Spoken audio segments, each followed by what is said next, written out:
سعيد جدا باستقبالها. هي من الممثلات اللي نحببهم برشا، وصديقة عزيزة جدا جدا جدا، واليوم نتشرف كذلك باستقبالها. ليديز فيرست قبل كل شيء، سلافة وخرجي، اهلا وسهلا، مرحبا بك. اهلا وسهلا فيك. انا سعيده اقرب لي الميكرو. انا كمان سعيده جدا اني انا اليوم شفتك وفرحت من قلبي والله. ان شاء الله، والف مبروك، الف مبروك كذلك اللي جيتنا لتونس بعمل، ونعرف قديش يعني لك العمل هذا، فنورتنا وشرفتنا. شكرا لك. بحذك وائل رمضان المخرج، اهلا وسهلا، مرحبا بك. اهلا وسهلا فيك، وتحياتي لكل الجمهور عم يسمعنا. شكرا على الموجات الايجابيه اللي دخلتوا بها الاستوديو، نورتونا. شكرا، ونحن متاخرين، اسفين على التاخير. لا انتم كيف دخلتوا الساعه وخرت شويه، طبعا اكيد ربحتنا سبع دقائق، فاهلا وسهلا. قبل كل شيء خلينا نقول لكم الف مبروك. كازيروز حاليا في القاعات التونسيه. نقول اخيرا سلاف. ما في أخيرا، دائما في أولا دائما. هو أول عمل طويل المخرج وائل رمضان، أول عمل يكون عنده حاجة ذاتية للمخرج. أول عمل سينمائي. آخر عمل عملته سوبر برودكشن كان كليوباترا، وكان بطولة سلاف. العمل الشهير اللي عم ينعرض لا يزال لحد هلا، يعني معظم المحطات ما وقف يعني. وناس من وراء بعده، وناس من وراء، ومجموعة كبيرة، بس الأشهر يعني آخر عمل تمام. يعني. ناس من وراء الاجتماعي. بس أول عمل طويل سينمائي. نقول ديما أول عمل فيه الذاتي أستاذ وائل، فيه برشا من ذاتية المخرج، فيه المخرج يحب يحط أول عمل دائما عنده طابع خاص ذاتي بالنسبة للمخرج. هل هذا العمل كان ذاتي بالنسبة ليك؟ كل عمل أنا بشتغله، أعوذ بالله من كلمة أنا، يعني لازم يكون في شيء من ذاتي. أي عمل سواء كان بالتلفزيون أو المسرح أو بالسينما لازم ياخد مني وجانب كبير منه يشبهني. سلاف، جربت الإخراج 2006 رسائل كارث، 2016 وكان معك البطل وائل. لا كنت بالأوف. أنا لا كنت بالأوف. أي بالأوف كان داعم وسند.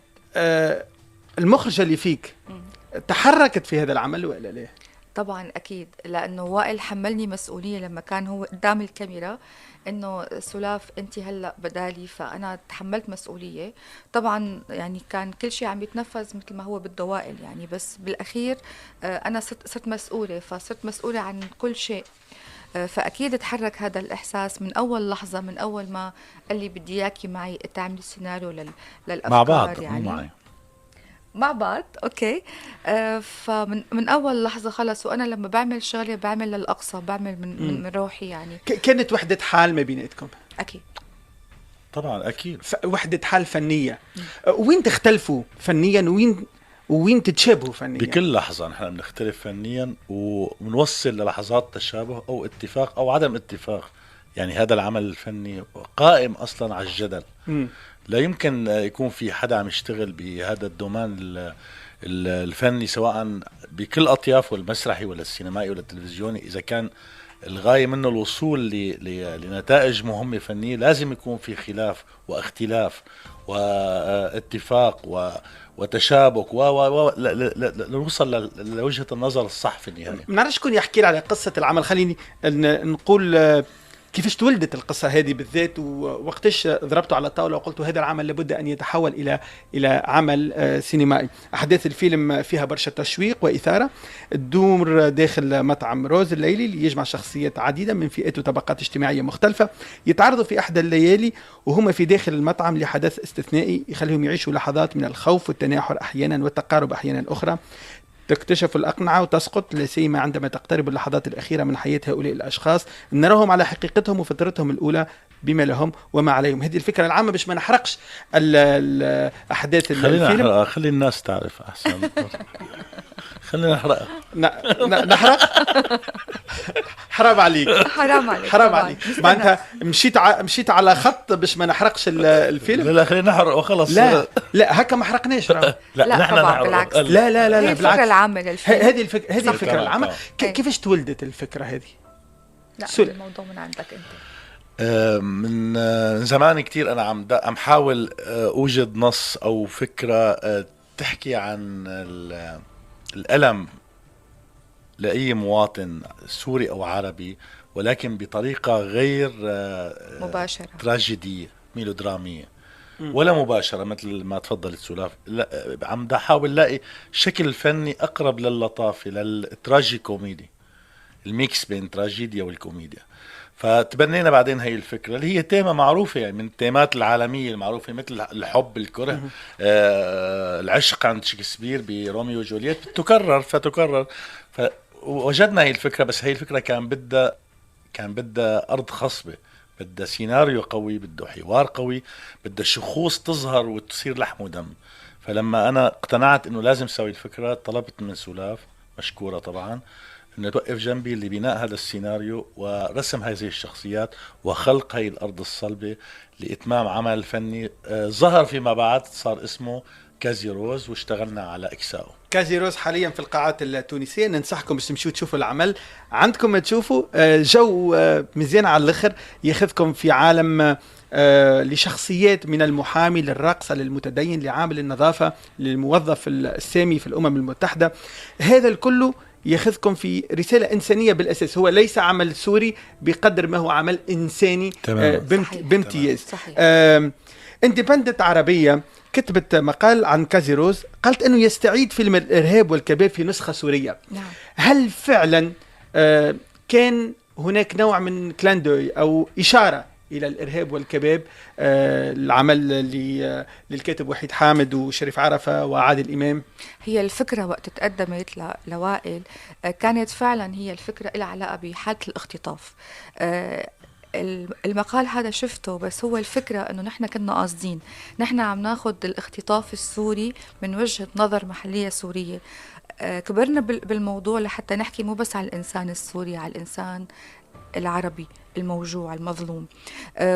فهي حتى الفكرة الاختطاف ما طلعت من الإرهاب والكباب، طلعت قبل بنزل السرور لزياد الرحباني، طلعت بعدة أفلام أجنبية، واشنطن دينزل، بعدة حتى الأفلام مسرحيات مصرية يعني أوروبية. فالاختطاف بداية لأحمد زكي وجميل راتب. فهي فكرة الاختطاف أبدا مو من الإرهاب والكباب، فكان لازم.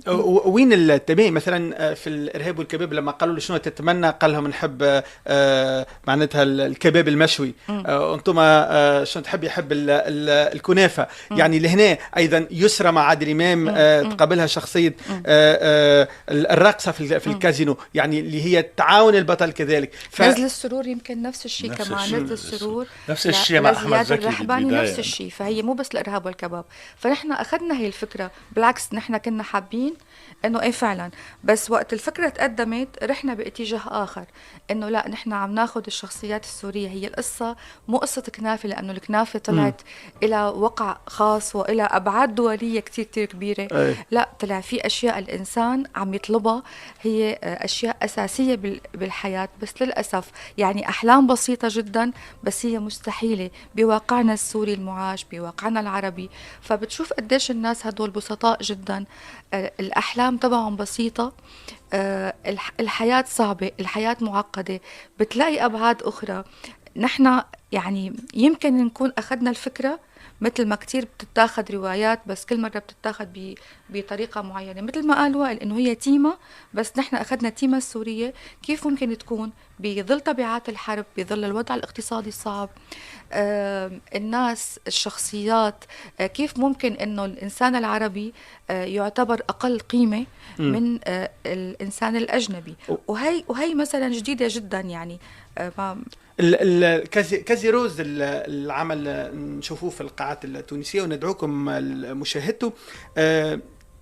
نحب نشكركم على الإنتاج كذلك، لأنه في سوريا لما نبحث نشوفوا أنه الإنتاج في مجال السينما مغامرة أحيانا غير محمودة العواقب.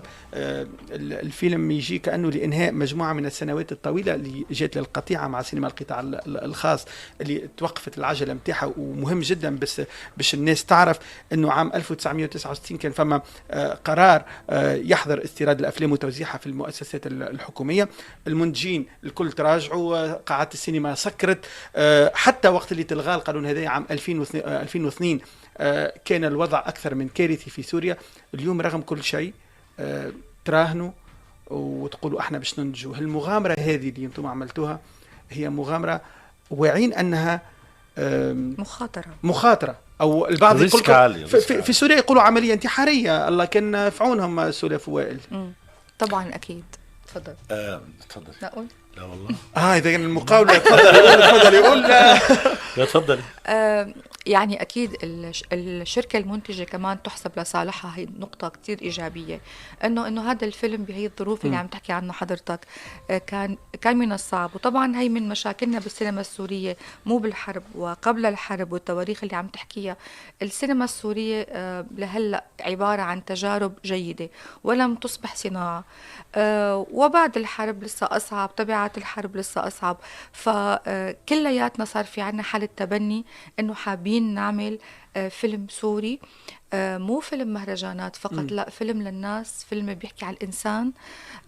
وغامرنا، الفن بده حالة مغامرة، الريسك موجود، المخاطرة موجودة، بس لأنه نحن فنانين لازم يكون عنا حس المغامرة عالي، ولازم يكون في عنا إنه بدنا نقول نحن عنا السينما، وعنا مثل ما عنا الدراما التلفزيونية مهمة، أكيد بنقدر نعمل سينما. فهلأ في عنا حالة تفاؤل، وبلش التفاؤل من لما عرضنا لأول مرة كازي روز بتونس. حسينا قالوا لا، نحن قادرين نوصل، وقادرين اللي فكرنا فيه يوصل، واللي ساويناه يوصل. بالتوفيق. العمل كازي روز موجود في القاعات التونسية، وحكيت على جرأة الإنتاج، تنوع الشخصيات كذلك. الحاجة اللي لفتتني إنه ابنكم كذلك موجود، الابنين. أنا شفت الموظف السامي معناتها خذاه، والثاني كيف هو عمل عائلي. طبعا عمل عائلي، بس مو عمل عائلي انه نحن وحمزة وعلي، لا، الفيلم كله كان عمل عائلي. الكواليس كان فيه حالة عائلة، وكان فيه حالة تبني، الكل كان مآمن بهذا المشروع، فكان في حالة عائلة حقيقية. اجتمعنا، فكرنا، قلنا، ضفنا، حذفنا، اشتغلنا بشكل كان فيه حماية، وكأنه هو المولود الأول. أستاذ وائل، حمزة قدم للجمهور. أنتم نتوقع أنكم عندكم نوع من الحصانة بحكم أنكم جيتوا من بعيد، وتعرفوا التعامل الصحفي، وتعرفوا كيف تتعاملوا مع الجمهور. حمزة، أول سؤال، وتعرف أنه أحيانا نجد الأسئلة المؤذية. أول سؤال مؤذي، أنت طلعت بالواسطة. أنت لو لم تكن ابن سلافة وخرجي وبوك وائل رمضان، لما كنت اليوم موجود في شاشة. أحطوا ابنكم علما بهذه الانتقادات، واعطيتوه قاعدة الإجابة على هذا السؤال اللي قد ينجم يخليه يأثر فيه، لأنه سيتكرر هذا السؤال لي. حمزة مو أول تجربة بيشتغلها. حمزة كان بطل معي بمسلسل كليوباترا، كان بطل ند مع كليوباترا مع سلاف يعني، فهو ابن هاي المهنة وعنده ريفرانس كويس بالموضوع. لما بدأنا بالمشروع كازي روز، ونحن كنا بحاجة حدا يكون يعني بيرفكت بالانجليش. أنا استشرت أكثر من حدا من زملائي، وطلبت منه الحقيقة. أنا ما فكرت بحمزة كخيار أول، هذا ما كان مطروح خيار، ما كان مطروح إطلاقا. ولكن الخيارات اللي أنا كنت طارحها ما كانت مسافرين أو مشغولين. يعني كان في كان في خيارات قبل حمزة، بس كذا فنان اعتذر لأنه معظمهم مسافرين خارج سوريا. لما أنا قلت حمزة، سلاف تفاجأت، قلت لي حمزة، فهو لسه ما كان عرفان. ولما عرف حمزة تردد كتير، لأنه حمزة أساسا عنده دراسة يعني. حمزة مقيم بموسكو، هو سنة رابعة طب بشري، فما يعني بالنسبة له القصة شوي صعبة إنه يترك دراسته أو يعطل أو بيحب كتير، هو بيحب، بس القصة اجت فجأة، واجت بعد انه نحن خلص رح نبلش تصوير. بس حمزة كان خيار جيد من حيث الشكل، من حيث الموهبة. قلت له كيفاش لازم يتعامل مع ما من له حمزة عفوا يعني، لأن نحط روحه مكانه طبعا أكيد. بس أقول لك حمزة كيف صح. حمزة هو اللي بيقلنا انه انتبهوا من ايه اللي عم بحكي الجد، هو عنده وعي، عنده وقت بيشوف انه نحن متضايقين من تعليقات معينة او في اذا ما تهتموا، طبيعي اكيد في ناس كتير بتكتب. انا شفته تصريح قال اوكي انا بالواسطة، اوكي واسطة واسطة. شفت الإجابة ذكية جدا خلص من الآخر واسطة. أوكي. بس بالآخر في فيلم طلع، وفي ناس شافت إنه في ممثل جيد معقول، وأدى دوره لا أكثر بشكل معقول. تبارك الله عليه. نتواضع. لا تبارك الله عليه. كان عامل ونتصور عنده بشكل في الموضوع وعنده في جداً- الجينات جداً. أي. وعلي نفس الشيء يعني علي حتى يعني اوفر اكثر من حمزه يعني حمزه بيقول لنا اهدوا، علي بيقول لا تسمعوا شيء ابدا يعني هن عندهم وعي اكثر منا بهذا الموضوع. في اكثر الفيلم مني على الاقل، عفوا منك. في الفيلم مخرج بطل سميح. صعب انك تحط روحك قدام الكاميرا خلف الكاميرا؟ مو صعب، منهك، متعب، بيستنزف كل القوى. لا انا ما تخيلت حالي اطلاقا. هلا عم نحكي اشياء يعني صارت ضمن بناء الكاستنج. انا ما كنت كممثل بالفيلم. بآخر لحظة صار وائل بطل. انا قبل التصوير بيوم جيت قلت له خلص. صارت أحداث كتير يعني. فدور وائل بآخر يعني لحظة، نشوف انه حمزة بآخر لحظة، الكواليس فيلم في حد ذاتها. أي تماما. بس علي كان بأول لحظة، لأنه هو دور طفل. يعني الناس اللي لامت وحكت، علي كان بأول لحظة بدنا دور ولد كذا كذا كذا، فليش حتى ما يكون علي؟ بالعكس كان دائما علي يلومنا. علي بيحب التمثيل كتير، بيحب الأضواء كتير، فكان في لوم إنه خلوني مثل، حكوا مع رفقاتكم كذا مدري شو. نحن بنخجل يعني. فكان بمكانه بشكل سولف ليش ما كنتش حضورك أكثر؟ لأنه أنت خلينا نقول ما كانت موجودة أصلا بالفيلم. يعني ما بدها سولاف، ما بدها تكون حابة تعمل دعم معنوي للفيلم، بس بدون ظهور. تسويقيا مهم، اسم تماماً. سولاف تسويقيا مهم. ما بيعني هذا الموضوع للسولاف يا سولاف ما بيعني يعني مو بيعني مو ما بيعني انه ما بتهتم. يعطيوك يعني, وجود يعني في حسابات لها علاقة انه هذا الفيلم لوائل، خلي وائل هو اللي يمشي فيه. أيه. انا بعمل دعم معنوي، بحكي مع الناس، ممكن رتب، بس ما بدي ادخل على خط يقولوا كرمال سولاف وائل عمل الفيلم. هي باختصار. لا ننسى الناس، لكن لا بيحكوا الناس ننسى كلام الناس. حتحكي بكل الأحوال، حتحكي في كل الأحوال، وما راح يحكوا بشكل إيجابي. هي طبيعة وهي شعب. صحيت. عندكم في للأسف. سوريا كيف عنا في طبعاً. رفضت كيف انها تكون بالبطولة. انا كنت حاب هي تعمل بطولة، رفضت. وسولف علاش ما عملت انت؟ المنتجين يدفعوا لك اجور خياليه من اجل انك تهزلهم افلام وتهزلهم مسلسلات. اليوم هذا عمل يعني لك جدا، فحرام انك ما تكونش بطله. حسيت اني انا لازم اكون خلف الكواليس، اني لازم اكون مع وائل سند له. حسيت انه انا مكاني هون، وحبيت اللي كل الممثلين كل الممثلات اشتغلوا باجمل ما يمكن، باحلى طاقتهم، رائعين. ما حسيت انه انا ممكن اكون احسن من اي حدا. واضح. فكانوا رائعين أو جدا. طوال. لو عملت حقيقة. دور البطولة كان اسهل. عفوا انا بدي اقطعك، لانه هي اشتغلت عن الكل. يعني اشتغلت بالمكياج، واشتغلت بالملابس، واشتغلت بالاكسسوار، واشتغلت بتهيئة الممثل وتحضير الممثل واعداد الممثل، من الكبار للصغار للكل، يعني بدون استثناء. فكانوا وغير هيك كانت ترجع على البيت. ترجع، نحن ابتدأنا التصوير تقريبا مكتوب 70% من الفيلم مو اكثر. فكانت سوالف ترجع يعني على البيت، ترجع كمان تقعد تشتغل بالسيناريو والحوار. كنت حابة هي الحالة، انه انا جزء من هي الصناعة، لهيك كنت انا اللي اخترت اني اكون انا خلف الكواليس. واضح. كازيروز في القاعات التونسية، فرصة انكم تشوفوا واحد من اجمل الاعمال العربية في قاعاتنا وفي شاشاتنا الكبرى. شكرا سلافة خرجي. وائل رمضان، نعود بعد لحظة. نجوم موزايك فام، اهلا وسهلا، مرحبا بكم. نحكي على فيلم كازيروز حاليا في القاعات التونسية. سلافة وخرجي، وائل رمضان، نجوم سوريا موجودين بحدنا، شرفتونا، نورتونا. شوف انا عندي لعبة، هي لعبة المواضيع. عندي مجموعة من المواضيع المختلفة، وعندكم حق فيتو عن موضوع واحد. تقبلوا اللعبة ولا لا؟ انا نعرف شخصيتكم وباش نمشي في خط النار في بعض المواضيع. اوكي يلا نبدأ بالمواضيع. يعني كل واحد يسحب واحدة؟ لا واحدة، مرة انت، مرة وائل، مرة سلاف، مرة طيب. وائل. يا سلاف يا سلاف. يلا افتحها. يلا.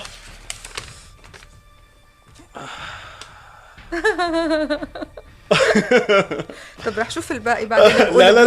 لا شوفي اقرا لي شنو هي الورقه اللي طلعت معك. دين وميتافيزيقيا. دين وميتافيزيقيا. تحب تحكي في الدين؟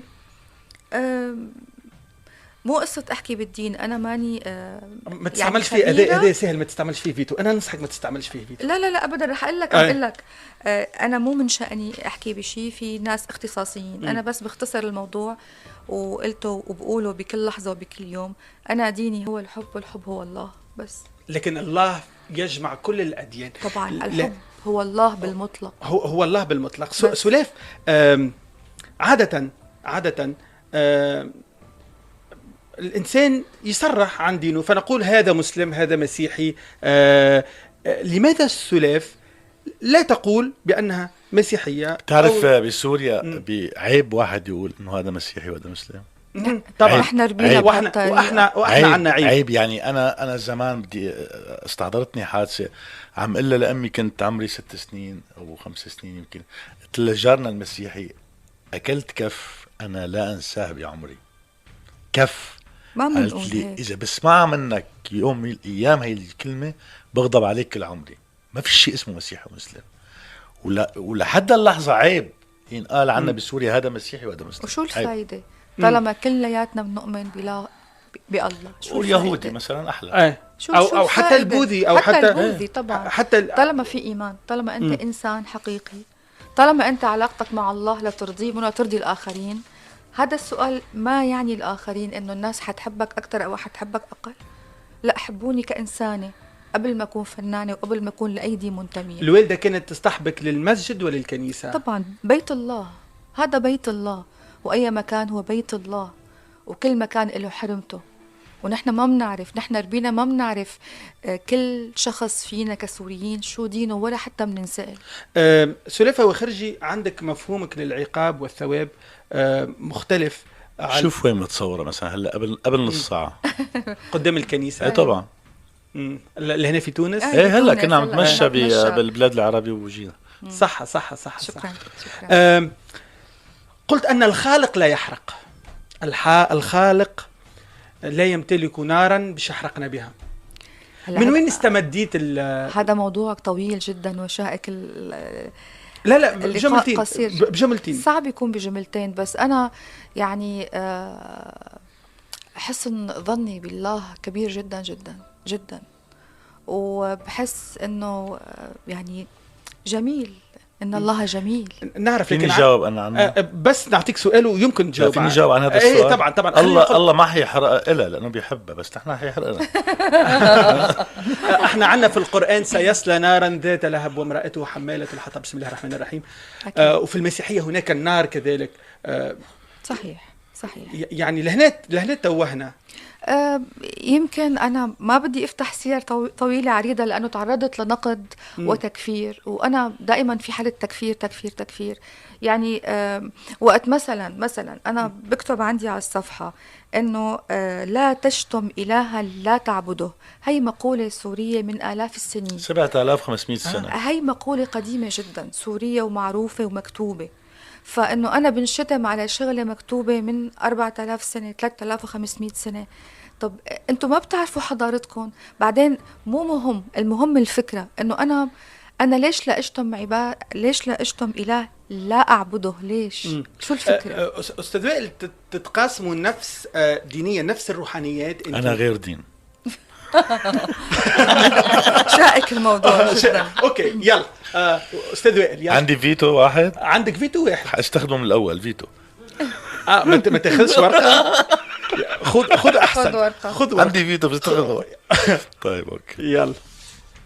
يلا. بسم الله. يلا. جمال وتجميل. هل أنه قلبك دق لسلاف أول مرة لكونها امرأة تلفت الانتباه، تحلى في العين؟ لا، مو لأنه يعني تلفت الانتباه بجمالها. دق قلبي إلها لأنه حسيت أنه في حدا كمل الروح الموجودة عندي. كنت في حاجة. كل روح فينا هي روح ناقصة. سلاف، أنت امرأة جميلة، هذا لا شك فيه، يعني سبحان من صور. شكرا. عم تغزل مرتي كأنه عم صور. ما شاء الله مدام. ما شاء الله مدام. ما شاء الله مدام.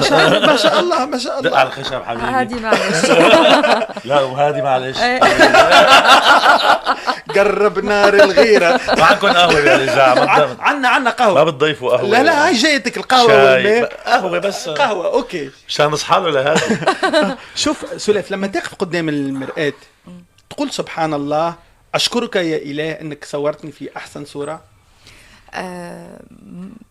بقول سبحان الله دائما، بس وقت بوقف قدام المراية ما بفكر اني انا بدي احمد ربي لانه على يعني على شكلي، تحمد ربي على وجودي. بحمد ربي على كل شيء. بحمد ربي، أنا شخص حامد وشاكر جدا، ولئن شكرتم لأزيدنكم. أنا هي الآية جدا بحبها، صح. لأنه الشكر هو وموجودة مفتاح بالبيت وين ما كل رحت شيء. عنا. هي الآية هي مفتاح كل شيء. بالبيت عنا موجودة هي الآية وين ما كان سلاف حاططها يعني. سلاف، بشكر ربي عشان دائما تذكرني إلي. لأنه نعم الله نعم الله لا تعد ولا ولا تحصى. تحصى. حتى لو نحن شفنا الحياة ضاقت أو ساءت، بس فعلا نعمه كثيرة جدا جدا. سلاف فوخرجي، فما وصفات معينة تعملها من أجل تقول أنا أحافظ على جمالي طبيعيا أو وصفات معينة أو اصطناعيا أو يعني هلا مثلا مؤخرا صرت اكثر انتبه على قصه الكريمات بعدين وينها؟ راحت راحت. اوكي. يعني مثلا انه هلا مؤخرا انه انا مثلا ببلش بشغله بس بعدين بنسى، بس انه الكريمات والشغلات والقصص. انا مثلا ما بدخن، ما بشرب، بنام بكير بنام بكير، بس ما بشرب مي. هي عاده سيئه انا جدا. بشرب مي بس يعني هيك شغلات يعني. بس اهم شيء اني انا اكون راضيه. ولما برجع بقول لك الشكر بيخليك انسان جميل. صحيح. الامتنان هو اجمل شعور بالعالم. لما بتحس انه انت ممتن فبالتالي بتكون راضي، فبالتالي بتكون جميل. سلاف يلا فيتو هلا هي نفسها هي تبع انا مشان هيك هو قاعد يلوش فيها. انت عم تجمعهم؟ لا عم شيلهم على جنب مشان ما نضيع. طب بدي اشوف الباقي لحتى لا، اعرف على شو بدي اقول فيتو. طيب سياسة سوريا. سياسة سوريا. نعم. وائل سلاف، كنت مؤخرا ونشرت الصورة مع الرئيس بشار الأسد. نعم. سيادة الرئيس بشار الأسد. فعلا هناك ولاء أعمى غير مشروط لزعيم بلدكم لبلدنا.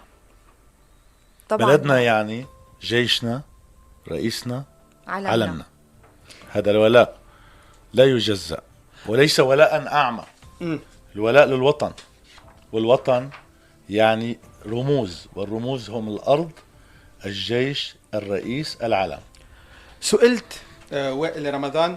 أنا قطعتك. لا أبدا بالعكس. تونا أنا مو مع النظام السوري، أنا النظام السوري. طبعا أنا وكل مواطن سوري يعشق هاي البلد أو يحب هاي البلد هو نظام. النظام ضد الفوضى. النظام ما نو أشخاص معينين ولا هي حكومة.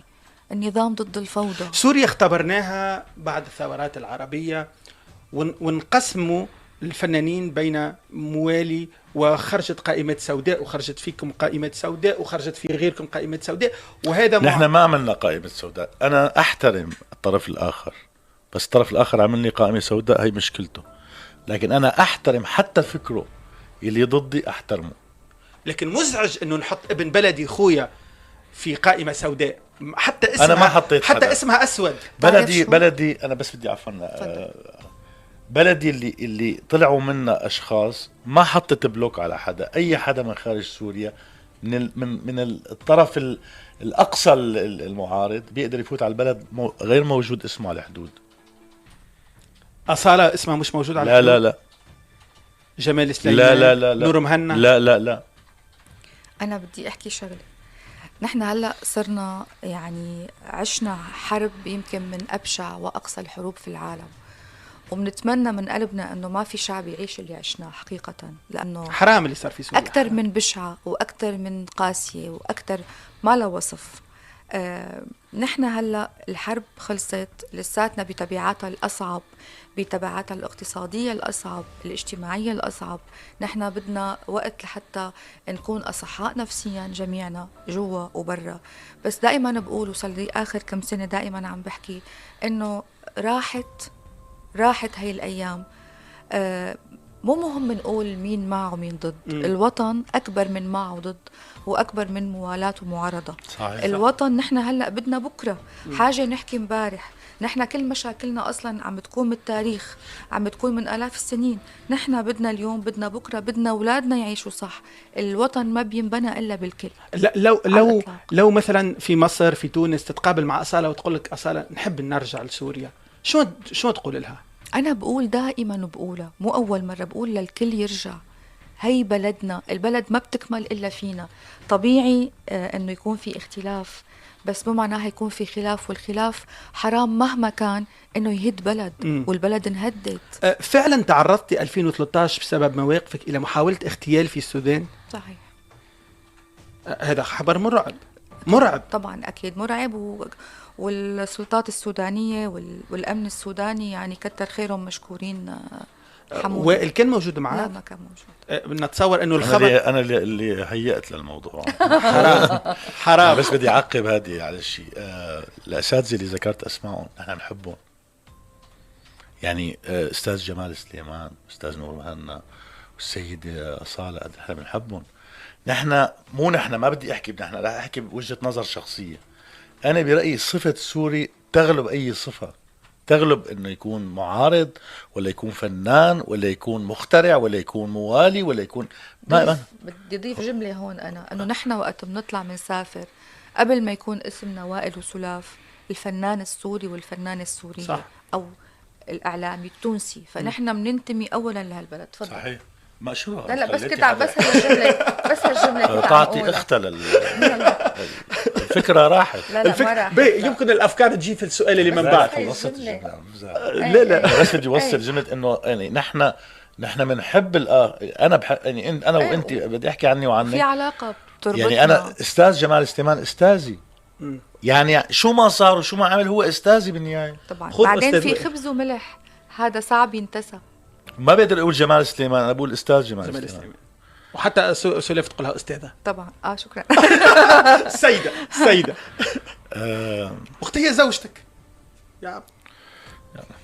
يلا والله عجبتني المقابلة جدا. عيب قولي المكتوب. يلا عن جد بحقكم ما حلو. بالحق؟ ايه والله. عن جد بحق الإذاعة ما حلو. عن جد. يلا طيب. جرأة وإثارة. جرأة وإثارة والله. زوجتك ممثلة، أنت ممثل، لأي حد تسمح بأدوار جريئة لزوجتك؟ سلاف عندها رقابة داخلية وضابط عقلي ونفسي واجتماعي وموضوعي، قادرة انه تتحكم وتفعل ما تراه مناسبا اكثر مني واكثر من اي حدا حولي. وين حدودك في الجرأة سلاف؟ شفناك احيانا بملابس جريئة عندك، شفناك في قبلة اثارت جدل كبير، حتى قلت انه زوجي كان ما في انا بفتح الورق وبتسالها لها. طيب انا السؤال الي جرأة واثارة، مو الي يا جماعه. لا جرأة واثارة. جرأة واثارة الي، اما وين الجرأة اللي عندك؟ طيب السؤال الي. لا خلاص اوكي تفضلوا كملوا. لا والله تخرج انت نخرج الكل، نبعثوا اغنيه. تفضل.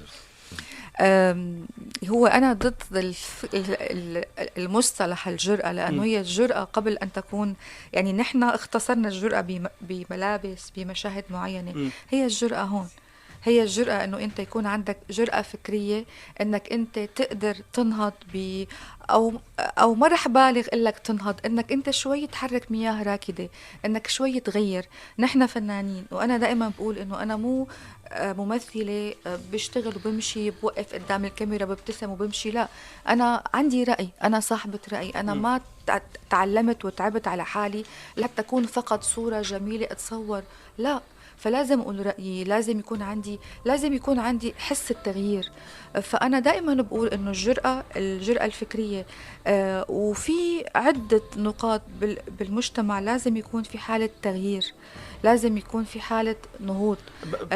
بصراحة سلف ندمت على القبلة اللي صارت في مسلسل شارع شيكاغو بعد ردة الفعل اللي صارت. لا أبدا، ردة الفعل متوقعة، بس ما كانت لهي الدرجة، ومن ناس معينين مثلا، بس لا أبدا، لأنه أنا وقت بساوي اي شيء بكون مقتنعه، وفي عندي اسبابي وفي عندي احترامي، انا بحترم هي المهنه جدا وانا عم اشتغل، وانا عندي فكره انه لا، انا بالاخير بدنا نقول انه في شيء اسمه حب، في شيء اسمه قيم، في شيء اسمه كثير اشياء مهمه يعني. وائل لما سئلت سلاف عن القبلة قالت قولها زوجك موافق، قالت لهم هو من صورها لإسكات الناس.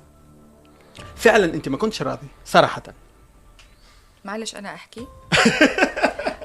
وائل ما صور البوست. لا مجازا أنت قلتها. مجازا هو اللي قال، مو أنا.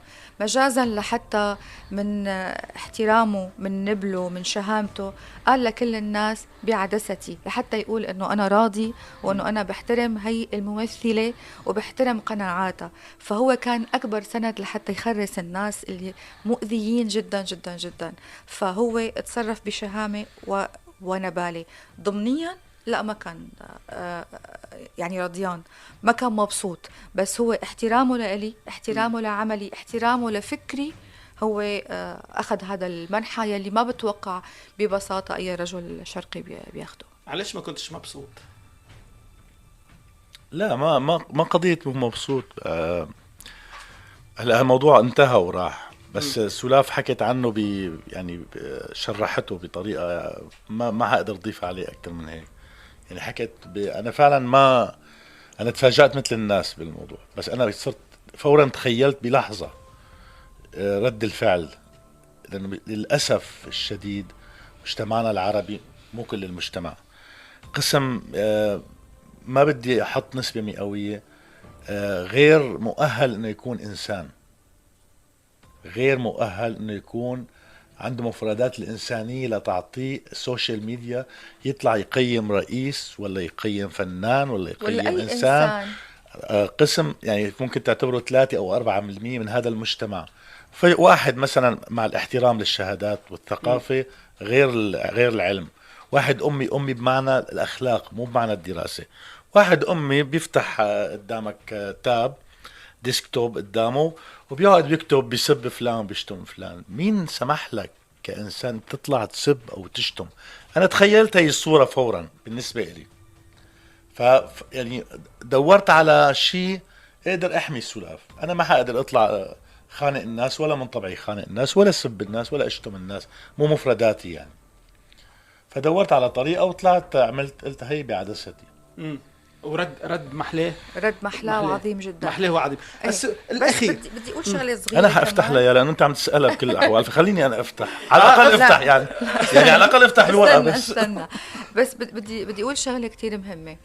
كمان المعايير المزدوجه، انه بنفس المسلسل وائل كان عنده قبله، كل الناس وقفت عن قبلة سلاف، بس ما حدا حكى عن قبلة وائل. المجتمع ظالم لدرجة مرعبة. بدي اعرف انه من قلبي انا عم بوش. لا الله يسامحك. ومهيار اللي كان ولا حد وكأنه لا طبعا وكأنه معلش وكأنه طبعا. فالفكرة المجتمع قديش بشعة وقذرة جدا جدا، انه طب ليش هي وائل، هي مهيار، هي فيقني والله فيقني بالحق. بفهم اوقات لانه سلاف، بفهم لانه مثلا في صورة معينة لسلاف، بفهم انه في ناس من باب الحب، من باب الغيرة، بس لا يجوز التطاول ولا الإساءة. صح. هي شغلة كتير كمان أهم، انه الناس انجرحت مشاعرها بمشاهد قبلة، ما عم ينجرح مشاعرهم من الحرب، من الأطفال المتسولين، من الفقر، من الجوع، من القتل. هذا كله عادي، هذا كله أصبح يومي بسيط. يعني هذا بس فلسطين 48 لليوم السيوة، كل شيء انتسى. وقفوا عند القبلة. السؤال الأخير، الموضوع الأخير، بس افتح على الأقل، افتحوا مع بعض. هاي مع بعض، أصلا هي السؤال مع بعض إذا بدك. تفضلي. شوف ال حب وانفصال. انا مع الاولانيه، وانا مع الاولانيه اكيد. خلينا نتفق على الثانيه معناتها. شوف انا مش مصدق خبر الانفصال يعني. ثم مستحيل انه الاشخاص اللي قدامي بكميه المحبه اللي نرى فيها نحكي على انفصال. نحن رفقات، ونحن بيناتنا عمر، ونحن وصغار سوا، واول طلعتنا على الحياه سوا، وفي عنا الحمد بكفي لله مو حاجة. حمزة وعلي. كفي. حمزة وعلي هن أكبر نعمة بحياتنا، فالقصة مو قصة أوراق رسمية، اللي بيننا أكبر من أي شيء. وائل، انفصال أو طلاق؟ لا، انفصال، واخذنا يعني مهله بين بعض لأنا ارجع كون حالي. ندرس بدي ارجع أخلاق بعض. بدي ارجع ادرس يعني. هي رجعت تدرس وانا بدي ارجع بدي اكون حالي، بدي اعمل بيت وسياره واولاد ويجي جاهز لعندها. جيب معك حمزة وعلي وتعال. مستحيل حتى الانفصال، مش مصدقوا بعدكم في نفس البيت؟ ايه طبعا. بعدكم في نفس معظم البيت الوقت. وانتم توأم روح، حتى يعني جربتوا تجربة الطلاق ورجعتوا بعد 3 سنوات وكأنكم كهو، حتى 2 رجعنا، القدر يرجعكم. فليس هناك لا انفصال ولا طلاق. ما في طلاق، لا، بس ممكن يكون في انفصال بشكل يعني مثل ما قال وائل، عم ندرس أخلاق بعض. بعد 22 سنة لا عم نمزح. ما لا، عم اقتنعت نمزح. لهلا. ومش اقتنع. هي بس هيك فكرة انه نحن ما يكون في شيء على الاولاد متغير ابدا ابدا، حياتنا ماشي، شراكتنا، عملنا، رفقتنا، بس فعلا كنا بلحظة محتاجين انه نحن نبعد عن بعض. بس قطعت المصروف عنا. شوف بالقانون تدفع المصروف. قانون التونسي. نفس الشيء السوري. السوري بقى. قل لي، ما كنتش تمثلوا في الحب علي الان؟ ما كنتش تمثلوا الان علي في ما الحب؟ عم نمثل الحب، نشوف في انه مودة جميلة، في مودة وفي رفقة. المودة اهم من الحب، ونعرف الاحترام اهم من الحب، وهذا اليوم اللي يسند الثقة أهم من اللي الحب. يسند بيتكم. طبعاً. هذا اليوم اللي يسند بيتكم. المودة والاحترام والثقة أهم من الحب. الحب بيروح وبيجي يعني مثل المصاري يعني. وشوف الناس بيتفرجوا بعدين في الفيديو يفهموا بعضهم برمشة العين.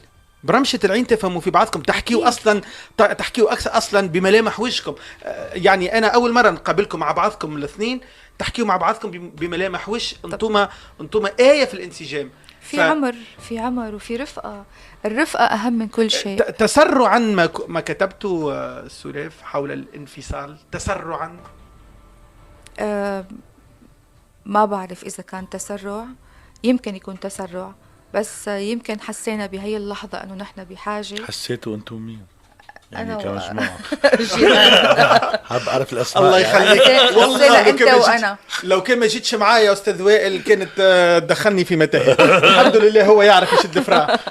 لا، حسينا أنا ووائل يعني إنه لا، وائل ما حسش وائل أحس. ما حسش. أنا عم أقول لك. خلص إذا قالت حسيت بدي أحس. شوف وائل هذا إنسان نختلفوا معاه. وائل هذه السلاف اللي يمكن نختلفوا معاه. نعم سيدي. لا سيدي، لا سيدي، لا سيدي. أجل ورب الكعبة.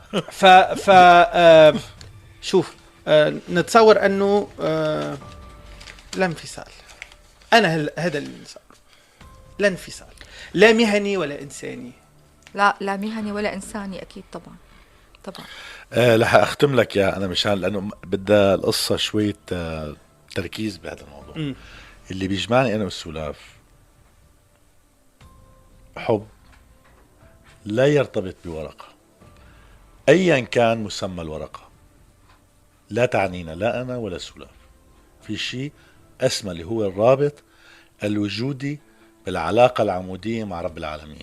نقطة انتهى. الورقة هي تكمل فقط، والورقة إذا ما استدعيناهاش من جديد، إذا ما استدعيناهاش من جديد فلا حاجة لنا بها. صحيح، ولكن إذا رجعت الورقة وهذا الحب اللي بيناتنا ما كان موجود، نقطع الورقة. احنا أسياد الورقة مش هي. لا، بتعمل دواوين إذا بدك أوراق ما لها العلاقة بالورقة. لا مو الورق. ليك كنا هلا بمعرض الكتاب كنا شفتي قديش في ورق. ورق كتير. الورق لا يعني، والكلام لا يعني، والحروف لا تجعل جملا تعطي معنى لما في داخلك. ما في داخلك لا يترجم. ولما حسينا بلحظة أنه ممكن نحن نخسر الشيء الجميل بلحظة، فكان هذا القرار المشترك يعني، لأنه هذا الشيء الجميل هو أحلى شيء بيربطنا سوا. المشترك. مشترك جدا. مشترك جدا. وشفتوا كيفاش يشتلنا في أفكارنا. ما بيخليني أكمل. شفت ليش صار الانفصال. هذا السبب الحقيقي. كنا مخبين عنك. هلا بدنا نعترف. هذا السبب. شوفوا، ولا فيتو في حتى سؤال. برافو. ولا فيتو في حتى سؤال. متصالحين محلاكم. نرجع نذكر انه الفيلم متاعكم نهنيكم لانه الاصداء ايجابيه جدا جدا. الحمد لله. سعدت جدا بلقائكم. الحمد لله. انا بالشارع هلا بقدر اورجيك شيء.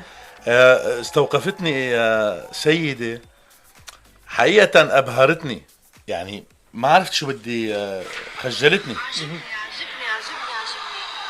شخص ضحك وما حسيتش بالنقد، وبريوسك الضحك اللي فيه وجيعة، اللي فيه قلق، اللي ترى الوضعية متاع العرب كلها نفسها. البارح نتفرج في فيلم نشوف في تونس مشاكل تونس، كأنك تحكي على تونس، وكل تمثيل وكل بيرسوناج والشخصيات الدرامية والسيناريو محلاها فكرة بورليسك خلص بكفي. رائعة هبطها على مواقع التواصل الاجتماعي. لازم طبعا هلا بعد شوي بدنا ننزلها. شكرا كل التوفيق كل النجاح. نورتنا. شكرا جزيلا وسعيد بربي ارجعونا ما عادش تغيب. لا ان شاء الله اكيد ان شاء الله اكيد. وائل رمضان شكرا جزيلا لك. شكرا لك. شكرا مع حفظ الالقاب بلقائكم. ونتمنى كل الجمهور التونسي يروح على السينما على الكوليزي وبقيه القاعات التونسيه لحتى يشوفوا الفيلم ويحبوه. ان شاء الله يا رب يحبوه. عمل اكثر من رائع، ننصحكم تشوفوه. شكرا جزيلا.